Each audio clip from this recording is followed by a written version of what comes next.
轰动了，好家伙，来了好多那个警察啊，这个民兵啊，什么乱七八糟的。后来一问，说是他，这个当时还算是不错。When my nephew was 4 or 5 years old, he was painting on the wall of our family's house.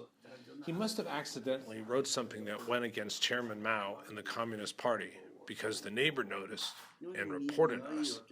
Soon after, our house was in complete chaos. At the time, no one knew who had created the painting, but many police were at our house questioning all of our family members. Later on, when the police found out it was my 4-year-old nephew, and because he was so young, they let him go. We were lucky this time, but this moment terrified our family.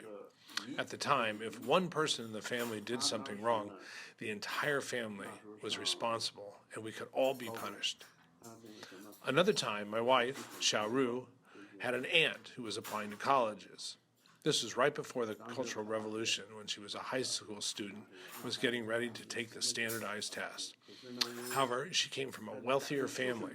In the Cultural Revolution, farm workers, laborers, or followers of the Communist Party were considered heroes of the revolution, while landlords, capitalists, or any part of the traditional feudalist Chinese culture were considered enemies of the people.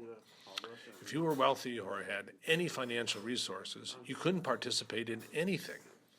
My wife's aunt was considered a landlord because of her status before the Cultural Revolution. So when she applied, she had to apply to many colleges, and of course, no one accepted her because of her background. Eventually, she was admitted into a second-rate school, despite being a good person and an excellent student.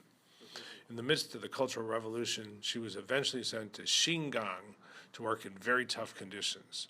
This was the reality, not only for my wife's aunt, but also for many people from the middle class in the Cultural Revolution.